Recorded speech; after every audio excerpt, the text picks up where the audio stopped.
I dated somebody who was like, oh, you can't wear outside clothes indoors. But they were Polish, right? I think that's a Polish thing. It's like you can't wear outside clothes. Like you change when you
Okay, fair. And I didn't go for dinner? All right, No, I didn't go for dinner. I posted that I had. Oh no, my friend won't come for me. all right. I posted. All All right, everybody. Hey. Hi. If you're standing up and you're not yet, if you're not waiting in line for the bar and you're standing up, sit down. Hold on, I'm going to put the mood lighting on. Oh, pardon. Ooh. Yeah, good luck getting to your seat now. Just kidding. Hello, welcome everyone. Thank you guys for coming. If you're joining us online, thank you for being here. Hey, you guys look cute. Are you feeling cute? Yeah. Good. Is this anybody's first time at a Chicago for Chicagoans lecture? Okay, welcome. Welcome, newbies. We know you're going to have a good time. We're a really nice group of people. We hope you come back. As anyone who's come to an in-person lecture or an in-person walking tour knows, we give you this little punch card when you show up, and when you fill it out, you get free limited edition artwork printed in Chicago at Sputnik Press, a letterpress printing facility, among other printing type activities you can do there. But this is limited edition, cool artwork printed with antiques at a local print shop that you can have for free if you come to 6 events. Oh, thank you. It's a shameless marketing ploy, but it's also a way for us to give back to artists in our community and to give back to you guys to say, hey, thanks for coming out and learning with us and learning more about your city and about your community. Anyway, we just made a new print as well. Ooh. Sorry. We just made a new print on Sunday, so if you've already come to a bunch of events and you've gotten a print before, guess what? There's a new one. So you can earn a new one. Yeah! Yeah! And when you've earned that new one, you're going to have to wait again, but we'll have another one out soon. Anyway, thank you guys so much for being here. If you're returning, thank you again for being here and for supporting us throughout our lecture series. This is the last lecture of our 2024 lecture series. Woo! Yeah, we're all so sad. We're all so sad. This is the last lecture of the season, but the good news is it's the last lecture of the season because we're about to start walking tours. Yeah. So if you started coming to Chicago for Chicagoan events while we've been inside, guess what? We also go outside in the summertime. We give tours in over 35 different Chicago neighborhoods. We add several new neighborhood tours every year. And we work with over 25 different tour guides as well. So there's this really great variety of perspectives that you get in the city. The whole idea behind it is that you can take a tour with another Chicagoan, not unlike yourself, and learn something new about your city. This event and all of our events are presented on a pay-what-you-can basis. That means if you've got some money burning a hole in your pocket tonight, or burning a hole in your credit card, I guess, you can give us your money. We're a 501c3 nonprofit. We actually are funded over 95% by individual donations.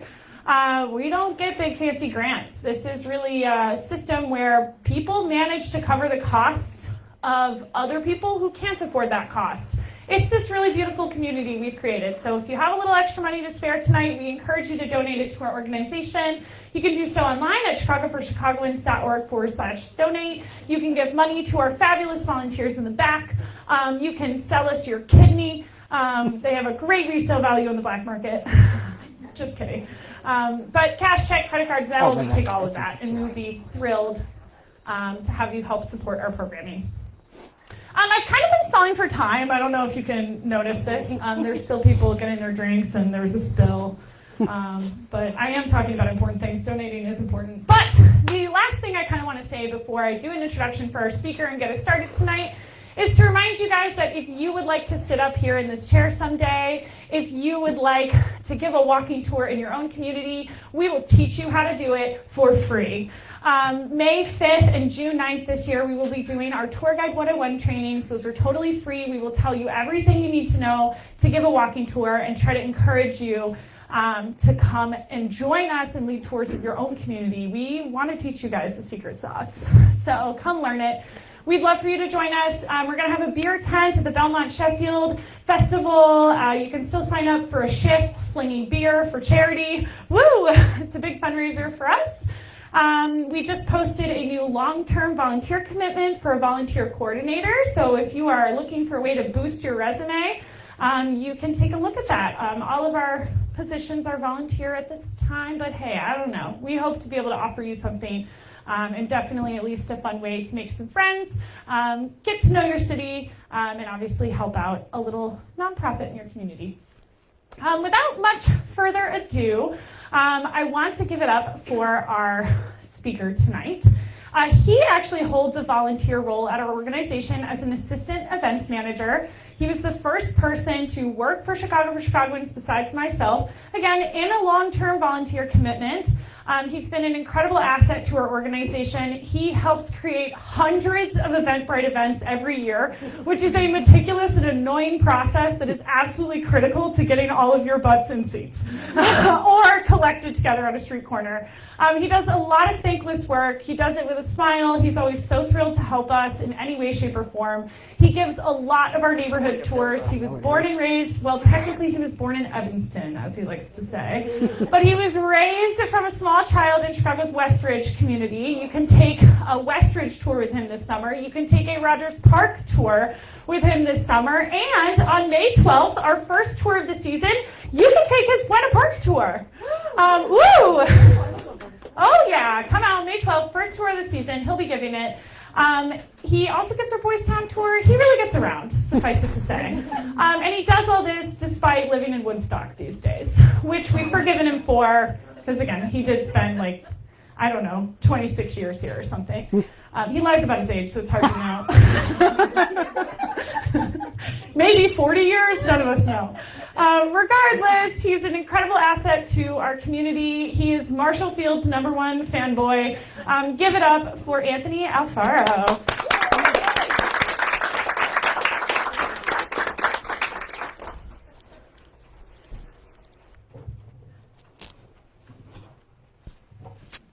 How is everybody tonight? Can you hear me good? Yeah. Like Patty has 6'8" lungs, and I'm short, so I don't have big lungs. So as long as everyone can hear me, we're good, Olivia? Okay. So my name is Anthony, as Patty stretched out that introduction. That's just the nicest thing she ever says about me. Usually we bicker back and forth. But that's the joys of nonprofit. So if you've been to my previous lectures before, you're probably thinking, he's going to talk about Marshall Fields. And you're right, I am. But there's going to be other stuff too, because I refuse to be a one-trick pony. But when we think about Chicago retail, you really can't not think about Marshall Fields. If you're a lifelong Chicagoan, even if you're an Evanstonian born like me and grew up after 2 days living in Chicago, you remember Marshall Fields. Marshall Fields helped redefine what it has become, a modern department store. So I'm not going to give you the entire history of Marshall Fields, because we'll get here past 9 o'clock and then Patty will be waving her arms and be like, they'll start playing the music, cut this dog and pony show down. So no, we won't be going that long. But Marshall Field was born in 1834 in Conway, Massachusetts. His ancestors came here on the Mayflower. And if somebody told me, hey, my ancestors came here on the Mayflower, I would assume you have deep pockets. You probably grew up in a Georgian Revival house, white columns, brick, really good wood paneling, not that ugly 1970s stuff, lots of leather chairs. You basically grew up in Ralph Lauren. But that wasn't the case. He was dirt poor. But since they were the first families of America, they're the ones that called the shots in America. When they made noise, you listened to them. They're the ones who complained as we progressed in the Victorian era about immigrants. Isn't that odd, Americans complaining about immigrants? That doesn't happen at all today. They would complain about immigrants coming here with these weird versions of Christianity. They listen to that weird man in Rome with that funny hat who can't have sex. They come here with a bunch of garbled languages, and they're clogging up the public schools. But let me tell you, there were 6 Field children that grew up to adulthood. So clearly there was more than one farm getting plowed on the regular, if you know what I mean, on that estate. But I digress. When Marshall Field, though, he was brought up with that Puritan work ethic. So when he came to Chicago, after lots of turn events, he became in charge of Marshall Field and Company, what we know today. He knew dry goods. Dry goods were like his second nature. But when we think of modern department stores, like department stores today, that was really credited to his junior partner, Harry Seffridge.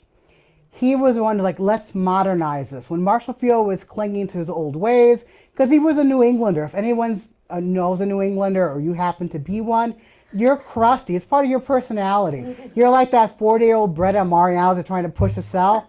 It's just, you just have that crustiness. That's how Marshall Field was. Suffrage was like, no, let's bring all these brand new ideas in. Marshall Field was known to, quote, give the lady what she wants. Harry Suffrage is what would annoy retail workers for eternity. The customer is always right. Harry Suffrage was the one who was like, we should have a better return policy. In the old days, when you bought stuff at a department store, you couldn't return it. It was like if you ever went to Village Discount in Chicago, you can't return jack shit. It's like sales sold, that's it. When you went shopping at a department store before the modern department store, you went to a counter, somebody would attend you. You'd be like, I'd like to look at that shirt, please. And they would bring it to you. I can't think of anything more nerve-wracking than watching someone watch you analyze a shirt. But that's how it would be like, think. I'm like, I love this. It's like drink roulette up here. So he wanted to do away with that. Let's have customers return stuff. It'll be better for the company. People won't feel like they're being watched. And Marshall feels like, okay, I'll play along with this. Harry Suffrage was also known for creating somebody called the fall guy. So at Marshall Fields, even though they had a great return policy that gave the lady what she wanted, sometimes the lady wants to be a bitch. This was Victorian women. They could not talk back to their husband. So they want to take it out on the shop girl, who may not have done anything. So this woman comes back from her house on 18th Street and Prairie Avenue like, I want to raise hell. And she starts berating the shop girl.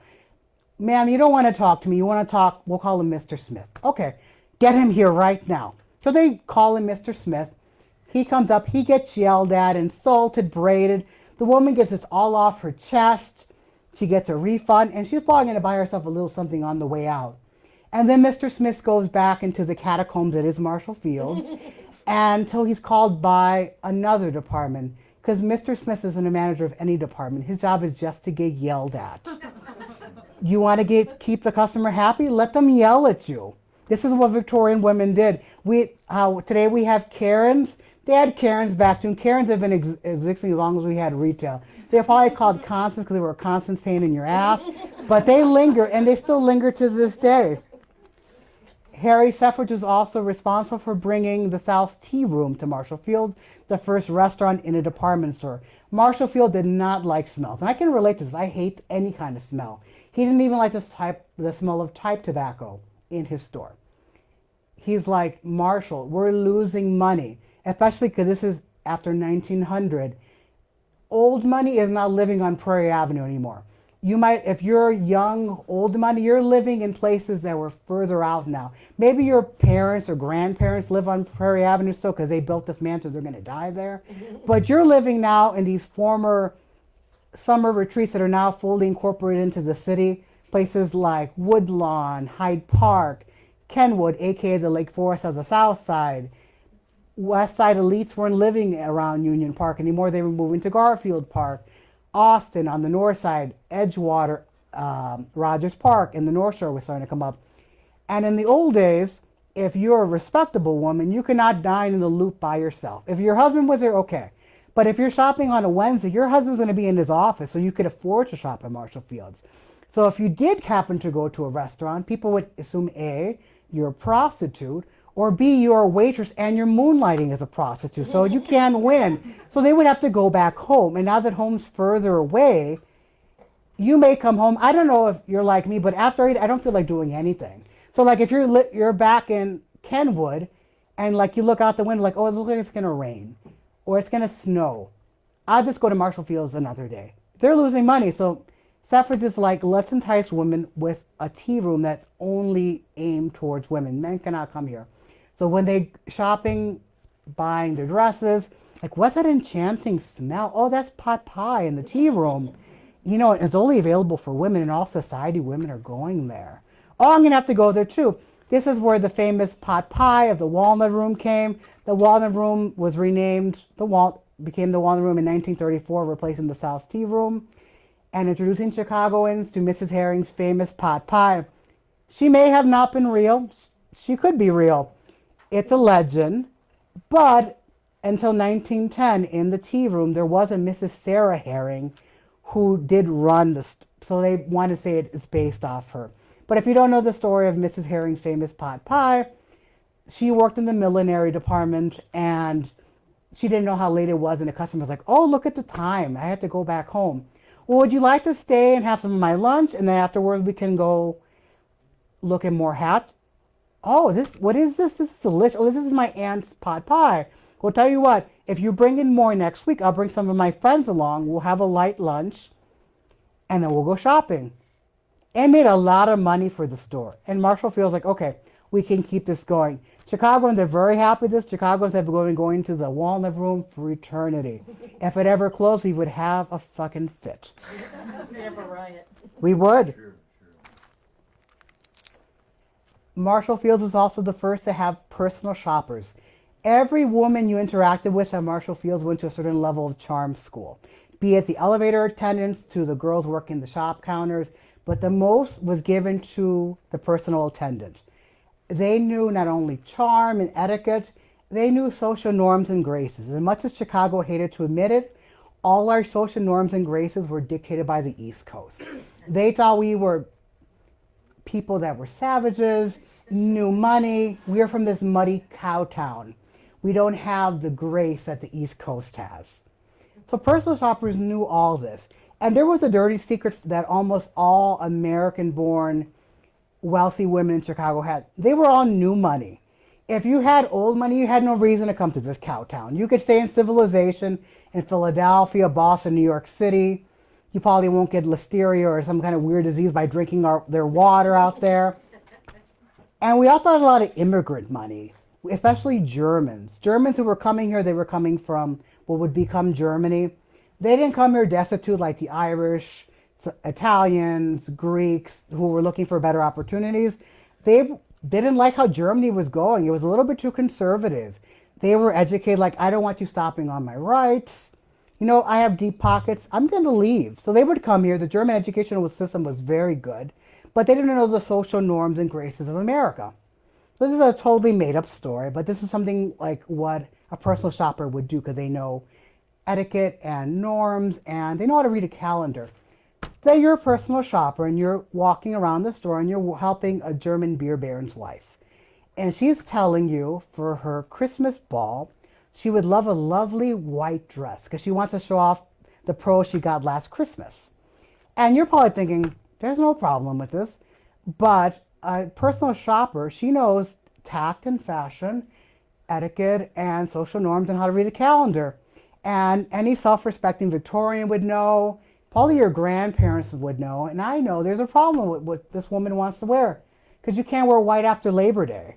That's a faux pas, that's ostentatious. How dare you wear such a frivolous color in Chicago winter? You just want to get horse shit on it? So, but they know tact, so the personal shopper would laugh and be like, ma'am, you are so funny. I didn't expect you to be so funny. As a woman as refined as you and has such amazing taste, you know you can't wear white after Labor Day.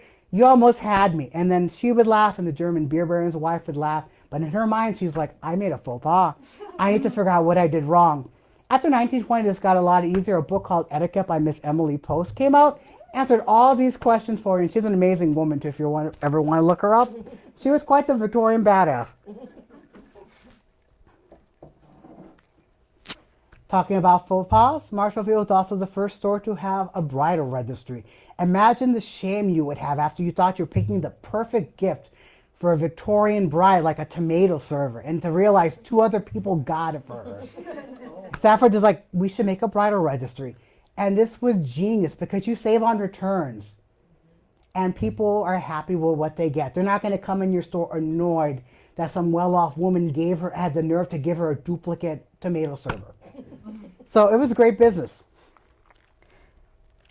Stafford was also a little bit scandalous. He suggested that Marshall Fields puts a cosmetics and perfume counter by an entrance of a store. You can still find this in department stores today, if you still find a department store. If you enter in one of the entrances, I can guarantee you one of them are going to be cosmetics and perfumes. Why? Memory is so linked with smell. couple years ago, I was in a little town called Polo, Illinois. It's named after Marco Polo, not the sport polo, but it really should be named after the sport, because the only thing I remember about this town, it smelled like horse shit. It was such a vile smell. Victorian Chicago also smelled like horse shit because of all the horses was used. Imagine coming into a store like, I smell perfume. This is so enchanting. This was a ballsy move to do, because during the Victorian era, perfume was also so sensual. It's how women like lured their man. I don't know how, because half of it was like violets and lavender. So if that turns you on, like you can just buy like Yardley of London soap. It's the same thing. But it was like, are we actually going to do this? I mean, these are Victorian. They got excited at ankles. So it really did not take much to excite them. But department stores today still do it. If you ever go to IKEA and you walk in and you think you're going to buy a Clorgan Splorgan bookshelf, and you walk in and like, it smells like cinnamon buns in here. They know what they're doing, because you're going to walk out with that bookshelf and also a thing of cinnamon buns. They're not only going to make you frustrated setting up that bookshelf, they're going to make you thick at the same time. Stafford is also responsible for the way we see Marshall Fields today in department stores. He got rid of that cluttered look where you had to have attendants tend on you. It's like, let people touch stuff. If they can't put it in their pocket, let them touch it. Let them inspect the stuff. You don't need to have somebody hanging over them like, how does this shirt look to you, ma'am? Well, it looks like a shirt. But like, no, let them touch things. And department stores today still follow suit with this. Stafford's also was, we need to lure people in the store. And along State Street, it wasn't just Marshall Fields, but all the department stores did this. If you were attractive Victorian eye candy, you can get hired by a department store to walk up and down State Street, look fashionable, and then get enthralled by a window display and just look at it and then walk, almost a follow there, and then walk inside and lure other people in like the Pied Piper of fashion. This is what a lot of department stores did. Marshall Field did this too.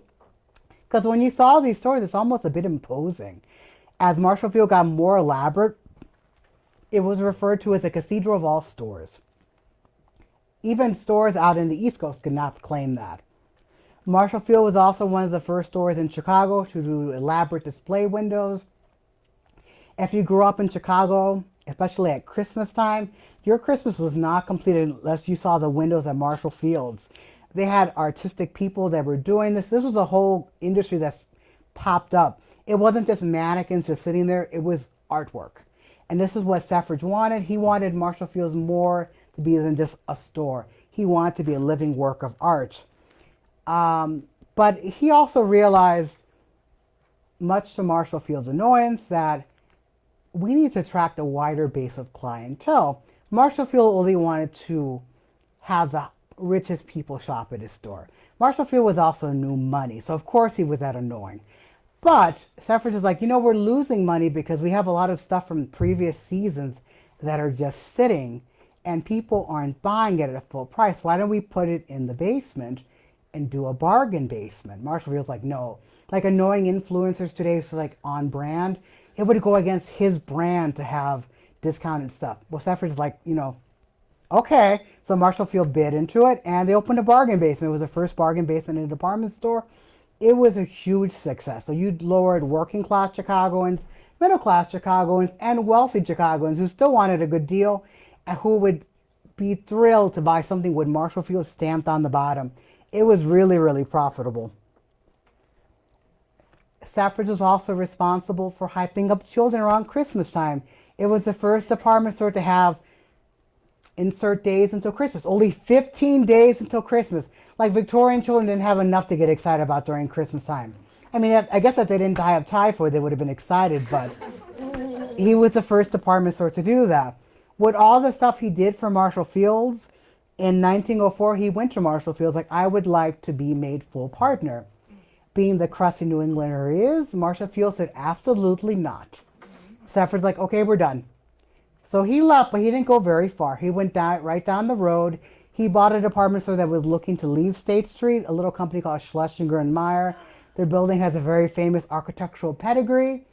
And he ran it for about 2 years. He really didn't have too much fun with it because Marshall Field was so cemented in people's minds of being this high quality store, and it's like, well, you're copying Fields. Like, really, he's not. He's the one who made all this stuff, but it wasn't profitable.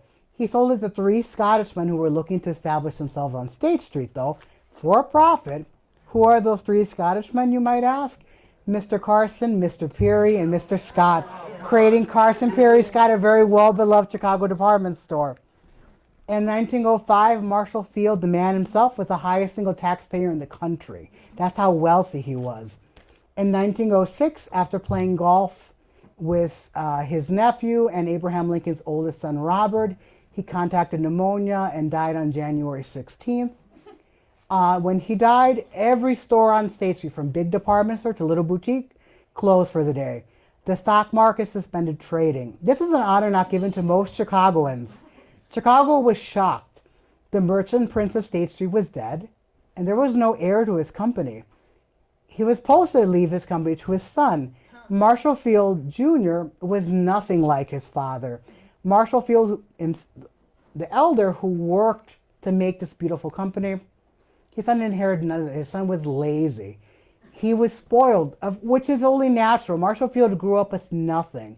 It was only natural he gave his son everything. But it made him decadent. He was just a slob. He ended up getting shot in the stomach accidentally, but most people don't believe that. They believe he actually got shot at Chicago's notorious Everly Club, the house of prostitution. And it was probably the best thing for the company because it would not have been in capable hands. So who would run it now that he's dead? When Marshall Field was alive, he was known as the merchant prince of State Street.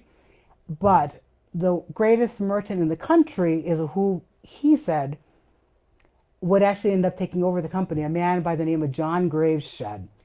And if you're thinking, like, I know that name, that's a fish man, the Shedd Aquarium, that was one of his gifts at Chicago. And it's very fitting that he's associated with the sea because he brought Marshall Fields overseas. Marshall Field was the first company in the world to open up a buying office in Europe. We may have declared independence from Great Britain, but we love their stuff. You weren't a fashionable lady if you didn't have British silver in your sideboard. If you didn't have stuff like Wedgwood, Royal Dalton, why are you even trying? And why stop there? Marshall Field opened up factories in Asia, Japan, China, Latin America, and Puerto Rico. Because now today we think of stuff local being better, but it was this great flex where somebody's like, I love your silk shirt. I got it in Marshall Field. It's made in China. It was better for people gave this prestige. It was better for Marshall Fields because you don't even have to pay American sweat later. You can just buy Asian or Latin American sweatshop labor, and it was a lot cheaper. Shedd would run the company for about 12 years, and it was passed on to James Simpson. And this would be the Roaring 20s. This is a very different time for State Street. Physically, State Street, because of improved street lighting, now radiates as the brightest street on the planet. The street lights you see today on State Street are replicas of what we had in the Roaring 20s. Also, Chicago was different in the 1920s. You had a bunch of commercial districts popping up in neighborhoods. They're starting to threaten the loop. On the south side, you had 63rd and Halston and Englewood. It was the highest grossing commercial district in the city, the second highest grossing commercial district in the state. So it was this one neighborhood in Chicago was making more money commercially than downtown Rockford, Springfield, Decatur, East St. Louis. They were all the envy of this one little neighborhood in Chicago. On the west side, you had Madison and Crawford, which today we call Pulaski and Garfield Park, which second and third generation immigrants from the west side made this major commercial hub. And on the north side, you had this once little tiny hamlet that was a neighborhood or was a town you would go to for the summer as a retreat to escape Chicago's heat and grime. But almost overnight, it became this major player in commercial activity with movie palaces, apartments, and hotels. So many hotels, it was dubbed the Hotel Coast. Spectators were saying that it's going to surpass the Loop by 1930. The Great Depression had something else to say about that. This neighborhood is Uptown. It was never a threat to the Loop. My favorite quote about Uptown is from the Reader. Uptown built like it was in a conquered Chicago, but instead spend most of his time recovering from a hangover, which really sums up Uptown. But as much as Shed was into creating this factories abroad, Simpson was like, let's focus on America and let's focus on what's making money for the company. Of course, the elegant departments of Marshall Field are making money. The bargain base is making a lot of money, but we can't really expand it because we're not going to move to the sub-basement. Why don't we just buy a whole new store? There was a department store on State Street that was closing called A.M. Rothschild's.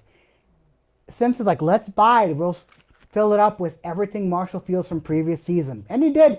He christened it the Davis Store, had its own restaurant and everything. And this building still survives today. It's DePaul University is there, so is Barnes & Noble. Lifelong Chicagoans may know it better as Goldblatt's. But it made a lot of money for a lot of time, especially as we crept deeper into the Great Depression, where people were starting to count their pennies, like, oh, I can just shop at the Davis Store. It's Marshall Field's up at a discount. It's basically shopping like at Ross or Marshall's. But the people were probably nicer. Sorry, Ross. Under the watch of Simpson, Marshall Field's also invented a country, the country of Karistan. Karistan is not a country. It never was a country, and it probably never will be a country. But it was the name of their brand of rugs, of what they would have called back then Oriental rugs. We probably call them Asiatic rugs today. But only the very wealthy could afford Oriental rugs that were handmade in Persia or Afghanistan. And middle-class people wanted them. So Simpson's like, we could probably make them too if we copy them and make them somewhere in America. But we can't call it where it's from because it doesn't sound romantic. It's from Leakesville, North Carolina. But Karistan sounds a lot nicer. Middle-class people love these rugs. They were introduced during the Century of Progress. When we thought of these Oriental rugs, like, you really can't walk in them. They're delicate. Nope, they had them lying out for thousands of people to walk past them every day and walk on them. Like, look how durable they are. And a lot of department stores had fake Oriental rugs, but they looked like fake Oriental rugs. And in an era we had a lot of gaudy rugs, Karistan was the Cadillac of rugs. And a lot of Americans were attached to these rugs because their kids learned to walk on them. And while wealthy people can easily afford imported rugs, middle-class people are like, I can get that little taste of what the good life is with these fancy rugs. And if you happen to have a Karistan rugs today from the Marshall Field era, they're worth a lot of money now too, so check that rug label. In 1929, Marshall Fields got into buying department stores. They bought one in Seattle called Frederick and Nelson's and introduced Chicagoans to a flavor that's very Chicagoan, and it's not Malort, the Frango Mint. We didn't invent it, we just made it better. Also, in 1920s, if you happen to drive around any old neighborhood in Chicago today or any place in the Midwest or the Northeast, a lot of high schools were built in 1910 and 1920s. Education was very important during that time. Not so much today, apparently, but during this time, it's like we wanted Americans to graduate high school. It was only expected Marshall Field would do this next move. Marshall Field was always known for their excellent book department. From antiquated books that were antiques to new books, we became the first department store to have book signings from people like Shirley Temple, Amelia Earhart, Carl Sandburg, America's Golden Girl, Betty White, to a 9,000-pound elephant named Judy. So Judy was picked from Lincoln Park Zoo to promote a book called Eddie the Elegant Elephant. So she was brought to the 4th floor of Marshall Fields. She went up the freight elevator like a champ. She got a little bit too excited when she got to the 4th floor, though. She ran through the floor. I can imagine what that would sound like, knocking over carpet displays and clothing racks. But when it came time to autographing books, she was like a champ. So you may ask, how does an elephant sign a book? She had a little rubber stamp and she would stamp books. People loved her. But I can relate to this. She didn't want to leave. And like, if I got stuck in Marshall Fields, I would want to stay there too. She refused to get back on the freight elevator. They had to build ramps down floor by floor to get her out. And when she finally got out onto State Street, she was met with a huge crowd of fans and the press. She was the news for the entire week. So, I mean, you don't get that very often. You don't find that at Macy's. Simpson was also wanted to continue to actually modernize the store. What he did probably wouldn't help Judy out, but he helped a lot of people who shopped. Marshall Fields was the first department store to install escalators, which today we think of standard, but at the time it's like, what an unusual thing. How do I step on this? But Chicagoans loved it. Simpsons was responsible when Marshall Fields went into the suburbs. First they went out into Evanston, Oak Park, and Lake Forest, also known as the Enchanted Forest. And as suburbanization took place during the 1950s, Marshall Field was up there. It was always opening on new malls because they followed where the money went. They also held fast to their State Street store too. Fast forward to September 9, 2006, about 100 years after Marshall Fields died, Marshall Field and Company ceased to exist. It officially became Macy's. Chicagoans had a fit. They were a protest. When people got their replacement Marshall Field card with this bright red Macy's card, they cut it up. They refused to go. I refused to go for 15 years. I went during the pandemic because I was scared they were going to close.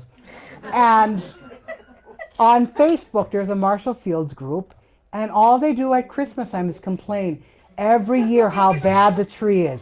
It's not the same. It's not the same when it was Fields. People have been saying that about Marshall Fields for a very long time. It wasn't the same since Dayton Hudson got involved.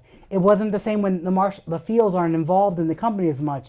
There were people that were saying it wasn't the same when Marshall Field died. He would never allow so many discounted stuff in his store. And part of it's because we're so linked with nostalgia of Marshall Fields, and we're also seeing it through the eyes of an adult. I bring my fake niece there. She's really not my niece, she's my friend's daughter. When she was a little girl, she could not say Uncle Tony. She could not say Anthony or Uncle Anthony, but somehow my name became Toto. She's one of the only 8 people on the planet I allowed to call me Toto. But the first year she went, and she gets a fancy invitation from Zazzle, and she always gets a Marshall Field ornament. The thrill, like, oh my God, what a big store. This is all one store. Shaking in anticipation because she's meeting the real Santa Claus. And she will tell other people that. Like, you know, Santa Claus has a lot of helpers, but I see the real Santa Claus at the Walnut Room. And when she saw the clock for the first time, she's only seen the Marshall Fields clock in ornament form. Mommy, it's the clock! The magic is still there. It's just different. But not everyone got to experience Marshall Fields. If you didn't live in Chicagoland, you may have heard of it. Or it was an expensive store. Not everyone can afford the Walnut Room. Our next topic store reached almost every corner of the country. It redefined what it becomes to be middle class. And for stores, it really did not do any first. So you may ask, like, why the hell are you talking about it then? This store has shaped American lives more than Marshall Fields. The same way Chicagoans cling to that warm, fuzzy feeling about Marshall Fields, this store has done for most of the country. And it's still holding on by a thread, and I'm sure you pretty know which one I'm talking about. Sears Roebuck and Company. And it was started here in Chicago in 1893. And it was really 3 men I'm going to talk about. Richard Warren Sears. He's a razzle-dazzle. Have you ever seen the old Sears catalogs? And I was going to bring some, but I'm like, they weigh a lot. I'm like, this job does not pay enough for me to slip a disc. He's the one, like, these great advertisements. So many adjectives. If you ever anybody ever been to Wicker Park? And it's like, you're just not buying a tomato there. Like, the tomato has a fucking story to it. It's heirloom, artisan, it's free range, it's cage-free, because I don't like those tomatoes who live in cages. The more adjectives you can put to something, the more expensive it's going to be. This is what Sears did. You weren't just buying medicine that's like, oh yeah, this will cure arthritis. Like, no, it's hand-selected herbs from the mysterious Orient. Herbs prized by Cleopatra. The more shit he could lay on. But this is the Victorian era. If you weren't doing that, you weren't going to make money. This is the era of Ringling Brothers, Barnum and Bailey. In Chicago, we had S.C. Gross. He really gilded the lily. If you don't know who he is, he's like my favorite Chicagoan. If I could be a Chicagoan, I would like to be S.C. Gross. But Sears, with all these like secret ingredients and herbs, like he's making like some potion out of KFC spices, he didn't understand that some of these herbs most Americans haven't had before, and some of them might kill people. We'll come back to that. They'll put a push pin in that. Alpha Roebuck, he was the brains of this company. He was the one who would like to listen to customers' complaints. Sears had a great return policy. They also said we also welcome customer complaints even more than customer purchases. Because if you don't know what you're doing wrong as a company, you're not going to ever correct it. I remember an undergrad when in economics class, the worst customer is one who does not say anything. They have a bad experience and they never come back. So Roebuck is like, no, let them say what they want to say. We said it was supposed to be this shade of purple. It's not. They've returned it. Okay, we need to do a better description. But he was also a businessman too, so even when he was replying to letters, he always had to remember this. There was a woman whose husband died because he had one of those secret KFC recipe concoctions to stop smoking or drinking, one of the two, and he died. So she was returning the extra bottles, and Roebuck responded like, I am very sorry for your loss. Of course we'll get your refund. I'm very sorry again. But he was not above slipping a piece of paper showcasing the excellent tombstones you could buy at Sears, Roebuck and Company. He had his eye on the ball. He ain't dropping it. And last one, we really don't think of companies having a moral compass because they're here to make money or a conscience, but that would be to Julius Rosenwald. He was the company's moral compass, and he was really big on uplifting people with his monies. So he was greatly involved in benefiting African Americans. This is after the Civil War, and you would have racist Southerners like, we let them go free, and they're not producing anything, they're not educated. Yeah, because they're living like, they're learning in dilapidated schoolhouses, and they're sharing a book missing half the pages. So Julius Rosenwald was like, this isn't right. So with his fund, he helped create 5,000 schools, shops, and teacher houses for African Americans in the South. And he was modest about it. He's like, I'm just doing what is right. In Chicago, he made the Julius Rosenwald Apartments. He also helped fund and create the famous YMCA Wabash location. And when people wanted to write autobiographies about him, he's like, no, I'm just an average guy. He didn't want his name slapped onto buildings. If you go to any building in Chicago today, even before he was governor, Pritzkers were everywhere. But he's like, I don't want that. So as he was a person who really did not want to stand out, but being as such a quiet man he was, he shaped so many lives because of his generosity.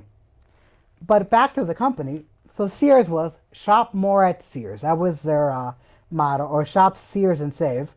They came to dominate American retail because of their location. Chicago was, as Sandberg called it, the player of railroads and the nation's freight handler. We were a great spot for a mail order company.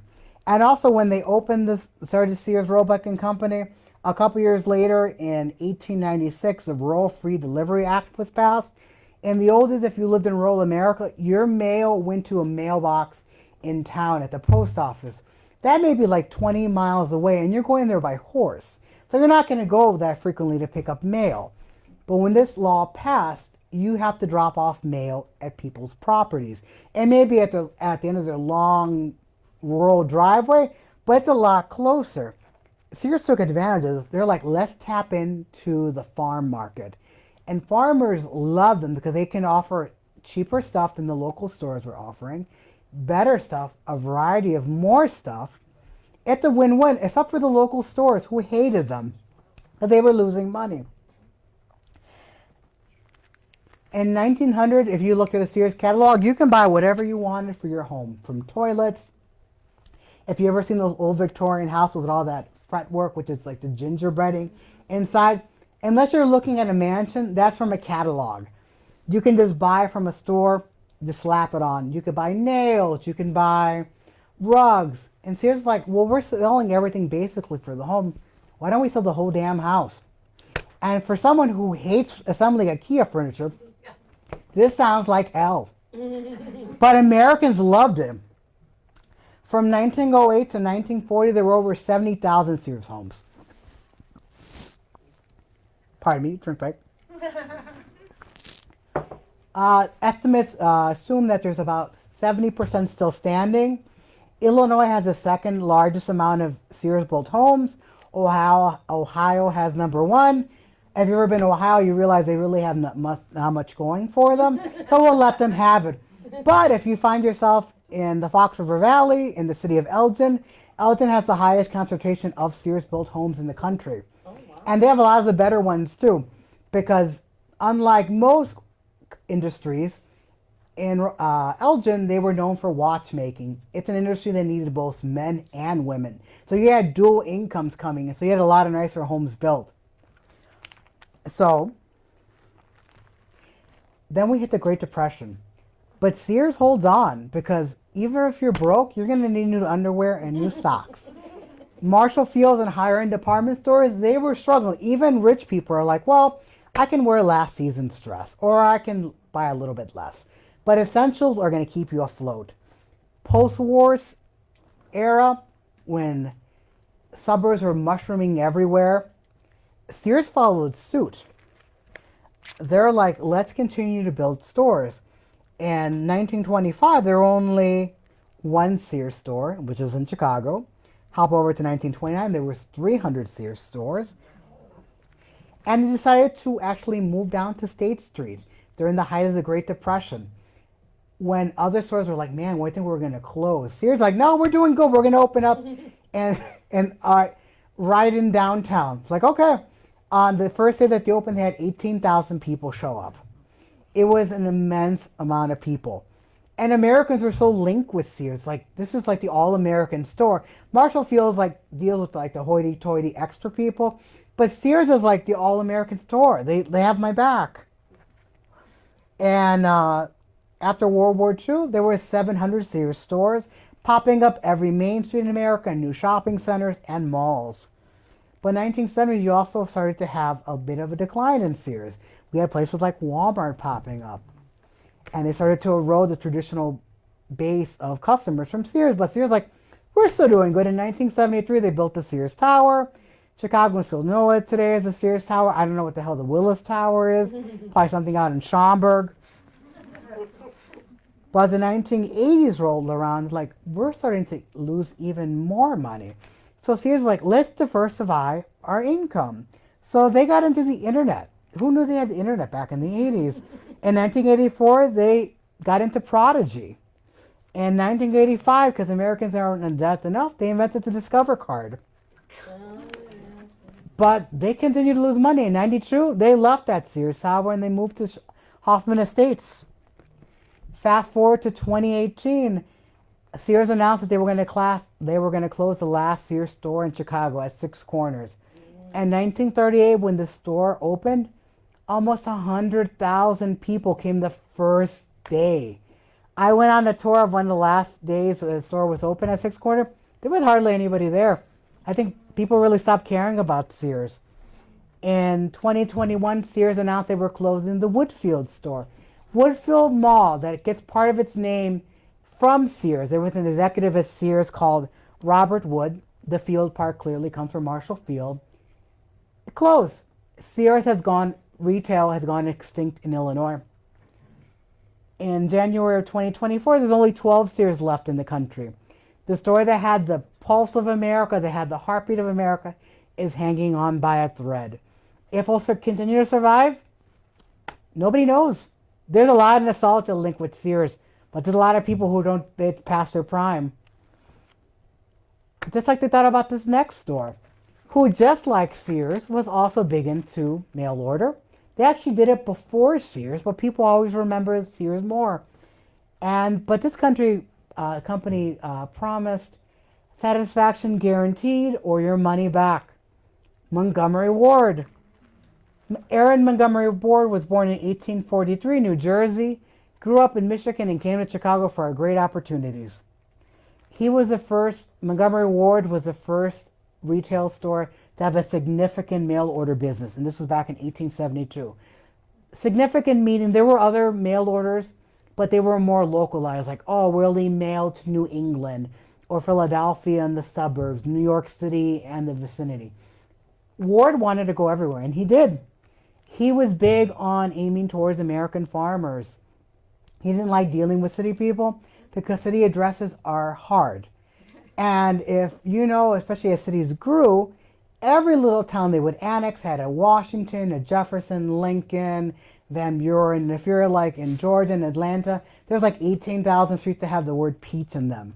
And I don't know why, they're not even the biggest peach producer in the state, in the country. It's California. Like, chill.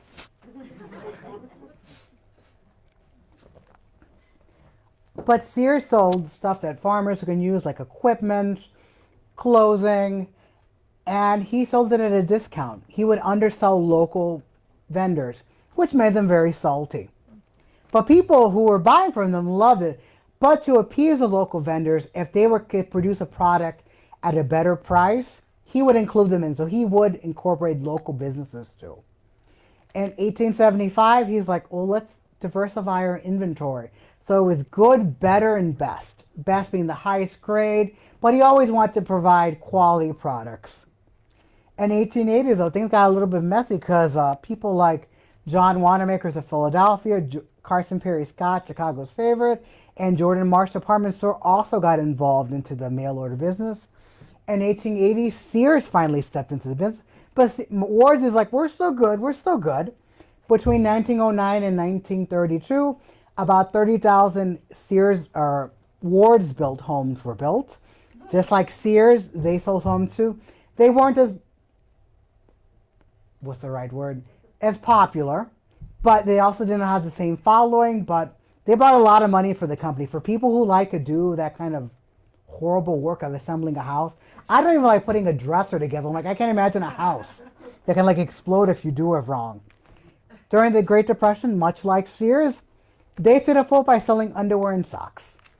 They know what people need. When Marshall Field's trying to sell like silk dresses, like, no, we know you need skivvies. We'll hook you up. After the war, though, it would go on to something different. They would make an error. But right before the war ended in 1939, they introduced America to one of its most favorite Christmas characters, who children today sing about, adults sing about. I was in Woodstock Square singing about him at 6:30 in the morning when Today's Show was in Woodstock, because we were named one of the merriest main streets in America. And everybody still knows it, because who can recall the most famous reindeer of all? Rudolph. That was Ward's creation. When the war ended and everything seems to be getting back to normal, Sears was like, let's build more stores. Ward was like, well, it's a bubble. It's going to burst. We're not opening any new stores. And that would lay the groundwork for a lot of financial ruin for Montgomery Wards. They didn't start building really stores again until the late 60s. And by that point, Sears was on the corner of every main street. They were the one people would shop at. So, to try to come up with a new brand, because they were kept losing money, Wards is like, why don't we just call ourselves Wards? Like, that's going to change anything. It didn't. In 1997, they declared Chapter 11 bankruptcy. Over 100 stores closed. The revamping didn't work. As the decade went even later, they're like, we're not making any money at all. In 2000, Wards went under. They closed their last 250 stores, letting go of 37,000 people. So that's the end of Wards. Or is it? Because Ward still exists today, but it now has a Swiss accent. In 2008, they were purchased by the Swiss colony. You may know them better for their summer sausages and cheese and chocolate. But if you ever happen to drive through Monroe, Wisconsin, their corporate headquarters for Montgomery Wards is there. The company that started off as a mail order has gone full circle, and they will mail you what you want to your house directly. But the last company, sadly, does not exist anymore. It's a company that I actually forgot about when I was doing my research. I'm like, I know there's another mail order company. I totally forgot about this one. And that company is Spiegel and Company, or Spiegel. They started here in 1865 in Chicago, and they centered on furniture. They were companies like, well, people like furniture. Chicagoans need furniture. You had the younger generations of executives like, why don't we get into clothes? Yeah, people like clothes. Let's get into clothes. They didn't do that really, though, till the 1880s. And when they started doing catalogs, it really wasn't a catalog. It was more of a, come to our store in the Loop and we can help you out. They didn't get into the catalog mail order till 1905, which is really late because Montgomery Ward's and Sears were already well established by that time. But they did something different. As Montgomery Ward and Sears really catered to farmers and their clothing looked like it would be worn by farmers, Spiegel's is like, let's do something more elevated. So they would have their buyers and designers go to Parisian fashion shows, come back to America, replicate that at a cheaper price, and introduce it to the American market. So their stuff from the get-go was aimed towards middle class and upper middle class shoppers. You could see it maybe on a white collar worker's wife in a county seat. So like Sears is perfectly fine, but you could imagine Sears being worn by a farmer's wife in Cherry Valley, Illinois. This was a little bit more sophisticated. Along with their clothes being more sophisticated and their diversifying income of products, in 1909 they introduced something much to the delight of children everywhere that children today still enjoy. They were the first company to mass produce the teddy bear. So I brought my fake niece's teddy bear. I had to ask what the name was. So this is clearly not the kind of teddy bear they had. She told me this teddy bear's name is Hugs and Kisses. Hugs and Kisses audience. Audience, Hugs and Kisses. And this was the company's gift to the co-workers for a long time, were these bears. Not this bear. Sorry, Hugs and Kisses. But children today still love these bears. During the Great Depression, though, Spiegel's got hit hard because unlike Sears and Ward that were selling skivvies and socks, they were still trying to push elegant dresses, and people aren't buying these anymore.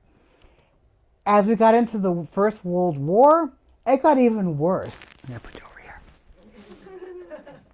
Because we had rationing on things like silk. And even a double punch in the gut, the government's like, don't buy stuff on credit. Spiegel's love to offer credit to its customers. It's like, bro, why are you doing this to us? They somehow survived during the Great Depression by liquidating their furniture stores. They're like, let them go. So they got bought up by local furniture companies. After World War II, they're like, okay, things are getting better. So they decided to open up stores again. They still sold fancy dresses, furniture. They got into selling auto parts. They want to diversify their income. There was 168 stores by 1948. In 1949, they're like, let's put Americans in more debt. So they started giving credit to almost everybody. The average American could get about $13,000 in money today to buy from their stores. That's a lot of credit limit. They were like the finger hut. There you go. In the 1970s and 80s, they were still holding their own. They were the number 3 mail order company in the country. In 1988, they acquired Eddie Bauer. In 1990, they're like, we need to diversify our income even more. So they decided to invest into clothing that would be catered to African Americans, plus size women, children, and clothes at a more moderate price. So they were kind of backtracking, like, we still sell fancy stuff too, but also we sell more stuff that's affordable. They believe broader demographics could bring even more sales. In the go-go 90s, they invested heavily in the show Murphy Brown with Candice Bergen. Because department stores were way too hard to shop at. But you can just shop at a department store literally at your fingertips when you shop at Spiegel's. In 1994, they did something I've never ever heard of, never ever seen. They introduced CD-ROM catalog. Remember CD-ROMs? I forgot about CDs. I think that's before my time. And that didn't really help them though, because in 2003 they filed for bankruptcy. But they still stayed afloat for a couple more years. In 2016, they made waves. It was the first American fashion digital catalog to feature a transgender model by the name Iris Wanzer. Sadly, in the winter of 2019 into 2020, right before the pandemic, they abruptly went off the website and ceased to exist, ending on 154 years of retail history. Rest in peace, Beagle. In closing, Chicago's retail redefined what it is to be middle class. We made it affordable and accessible to everybody. Chicago's retail was so linked to Christmas, you couldn't separate the two. You couldn't think of Christmas without a Sears catalog, without a trip to the Walnut Room. And lastly, and most importantly, Chicago's retail gave everyone, not just ladies, what they want. Thank you.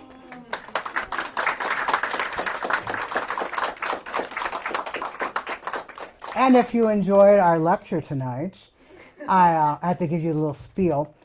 We greatly encourage you to donate whatever you can. If you can, we take checks, newborn babies sometimes, Venmo, we have a QR code. Our people at this organization, we are not, most of us are, all of us are volunteers, and we bring these great shows to you at a great price. But we strongly encourage, if you can, to self-support us. We're an organization that wants to make history accessible to everyone. If you don't have the money, that's fine. Maybe later on the line you do. Hand us some money, grease our palm a little bit. But we want to make history affordable. We're not the Chicago Architecture Foundation. We don't got deep pockets. So thank you very much. And if, of course, we'll take questions. If anybody has questions. Rosenwald, didn't he, besides his Philanthropic? Yeah, didn't he donate the Field Museum or Science and History? Didn't he work on that to help donate money to get that up and going? I believe so, yeah. Is that or somebody who was in charge of fields? Oh, the question was, didn't Julius Rosenwald donate money for one of the museums, Science and Industry?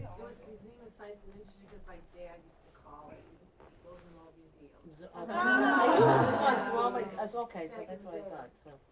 So. Patty? Eleanor online says, didn't Harry Suffrage end up in London? That is true. So after Harry Suffrage did not do well in Chicago, he went across the pond and created Suffrage and Company in London, which is still going strong today. And he brought all the principles that he learned at Marshall Fields, that he introduced to Marshall Fields, across to London. Go ahead. Question about one of your slides. Is it a auto buggy for sale at Sears? What is Yeah. Sears sold everything. So the question was in the slides, is that an auto bug? Sears sold everything you could possibly imagine. So they sold buggies, they sold stuff for your cow's stomach, they sold medicine, they sold toilets, anything you could possibly imagine Sears would sell. And it would be brought to your door. It was even better if you could have a bunch of neighbors going together because it'd be cheaper for you because you're not paying as much for freight. But they wanted to sell literally everything. They wanted to undersell local sellers by offering the most product. Go ahead. I live on a street that's kind of like 2 city blocks. Mm-hmm. And there are 3 Sears homes on our street. Oh, Sears houses are, when I was looking to buy houses, and there was one in Crystal Lake, and the first thing they said was, it's a Sears built house. Yeah. And they have a really strong following. Yeah, they do. There's a book, I think it's called Sears Houses of Illinois. It's not a very creative title. But it has it talks about the entire history of Sears houses. Downstate in Cairo, Illinois, they created 2 houses. One was a Sears built house, and one built by plans by an actual carpenter. And they're still standing today. People don't know which one is which, but Sears built them next to each other because he wanted to show this is how good our quality is. You're buying like pre-fitted pieces, but it'll stand the test. It's not going to fall apart like a Frank Lloyd Wright house like in 3 years. Well, the Frankophiles are going to be. Oh, Two of them are 2 stories. They're much bigger than you would think would be this little Sears. some of them are real. Some of them look like southern plantations. They even have a Sears. All right. So Sears has, a strong history of these houses, and one of the interesting things about these houses is they were helpful in elevating black people because it gave them access to a home that wasn't redlined.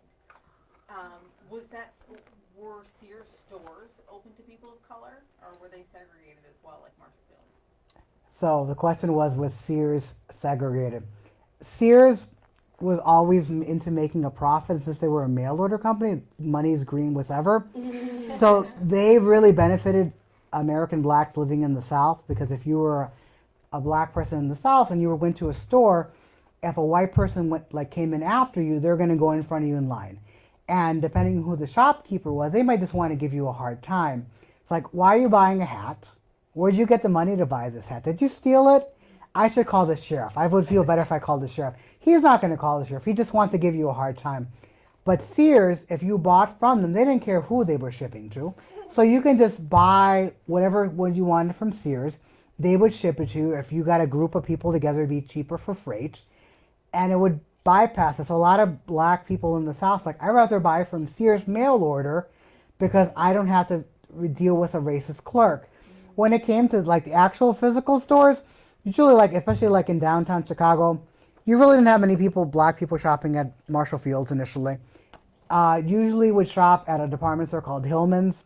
It's a department store we really don't remember in Chicago, but it was the first department store to have catered to black people in the Loop, and this would have been before 1910. It also had the first white-collar black worker in Chicago, and it was the first department store to have entire staff of elevator attendants by black people. I mean, the caveat was they probably got paid a lot less than white people did, but it was the first store that even the newspaper said, it was and this was the language at the time, this store welcomes all Negroes. We should shop at Hillman's. You won't get to this kind of discrimination that you will find at Carson's, at Fields, at Boston store, at Mendel Brothers. So Sears was a big on creating equity mail order. In their stores, they opened up stores everywhere. So you would have them in main streets in the South. You would have them in Chicago. But it really depending on where they were. Downtown probably was almost all white because generally, historically, State Street's basically been mostly white shoppers. But they really did elevate, at least mail order wise, to make the lives of blacks in the South a lot easier. Good question. Good questions. Going once? Oh. Go ahead. I heard at one point that Montgomery Ward was instrumental in preserving the lakefront for the people of That is Chicago. true. That's a part. A real champion having it open to everyone. So that. And if you could speak to Oh, that. sure. So the question wasn't Montgomery Ward instrumental in preserving the lakefront? Oh, I got That was actually in my lecture, but I'm like, man, I'm talking too long, and I cut it. But yeah, I can actually go back to that. So when Montgomery Ward, his office was across from the lakefront, and he wanted to save it. Chicago made him look like a villain. Montgomery Ward is anti-progress and anti-Chicago. He doesn't want to have development on the lakefront. But people who want to make development on the lakefront weren't thinking of the everyday Chicagoan. They were not thinking about middle-class Chicagoans. They were thinking about making a profit because developers want to create fancy hotels on the water with private promenades that only guests could attend. Millionaires wanted to build mansions on the lakefront. Imagine the audacity of being a millionaire and being told you can't build directly on the lakefront, and you have to live across the street like a peasant, and you have to look out your window of your elegant mansion and see everyday Chicagoans walking. Industrialists wanted to build on the lakefront because they want to have factories and ports and piers directly on the water so they can ship raw material back and forth. It's a lot easier and a lot cheaper than having to use a shared port and have it brought to your factory. The reason Northwest Indiana exists today is because you could not build many factories around the lakefront in Chicago, unless you're on where the steel yards were on the south side. Indiana didn't care. Like, yeah, you want to build on these sand dunes? Go ahead. You can't even grow grass there. Go ahead. You can't make anything pop up here. Gary said different when he created Gary, Indiana, the Magic City. It was because you cannot build in Chicago. Okay, we have water access, cheap land. This is perfect. But because Montgomery Ward was so against it, Chicago newspapers like, this man is against growth. But our lakefront is a testament to Montgomery Ward's because we should save it. Because he wanted to ensure that it was not just a playground for the wealthy and industrialists, but for everybody. Yeah, and to that, we moved here from the Cleveland area, and they do not have a Montgomery Ward. And their lakefront is very, very different than Chicago. That's true. I think that's why they call it the mistake on the lake. Yeah. They should own that. Yeah, they don't have nearly the same, they did not have a chance. We did a very good job because it's prime real estate. And a lot of cities are like across the Midwest, like Cleveland did it. Even in Detroit on the riverfront before it was parks now, it was shipyards because you want to have direct access. Yeah, even Milwaukee. Yeah. Even Milwaukee. Oh, go ahead. So, did Fields and Montgomery Ward and Selfridge, they kind of, because they're all around from the same time, and did they hobnob? Or they so circles? They hate each other's guts? So the question was, did Montgomery Ward, Marshall Field, and Harry Suffrage get along? Harry Suffrage and Marshall Field initially got along until they had their fallout because Suffrage wanted to be equal partner. Also, that would mean his name would be attached to the store. So it would be Field and Suffrage. And Fields is not sharing that spotlight. He is a prima donna, so he wanted to keep that for himself. So they did not get along after they split. Montgomery Ward and Fields actually were friends because Marshall Field really didn't have many friends. His friend was working, and even his marriage was not a good friendship. That's a whole nother story. That woman dragged him through hell. But when Montgomery Ward was defending of the lakefront, it came against the legacy of Marshall Field's estate because they were going to create a museum, and getting the funding for this museum was like pulling teeth because Marshall Field did not want to give money to create a museum. He said, I don't know anything about running a museum and I don't want to learn. But somebody convinced him that, dry goods and department stores won't last forever, but a museum will. I mean, that's kind of true. I mean, Chicagoans are still talking about Marshall Field 17 years after the fact that it went under, so it won't go away. But Marshall Field, there was already a hole dug for a museum, but since you can't build on the lakefront, Montgomery Ward won and the hole was filled up. The Field Museum was built on infill land, so it's not technically on the lakefront. That's why you have the planetarium, the Field Museum, and the aquarium. It's like, well, you can't build on the lakefront. Well, that's really infill land. That's technically not the lakefront. That was a loophole. But Montgomery Ward and Fields did get along. Harry Suffrage, not so much. Final question? I got one. Is there any heirs left for Fields? The Fields are still around. They're in California now. Okay. When the store got bought, they mentioned, they were okay with it. They're like, this is the progression of time. It's not the same store as their ancestor created. I think they're on Marshall Field the 5th now. And this would have been from his daughter's line because his son did not have children and he shot himself, apparently. But they're in and they said, the legacies of Marshall Field can live on in another high-end department store like Neiman Marcus. I would say the closest store to Marshall Field today is Von Maur, but that's just my opinion. But All right. thank you, everybody.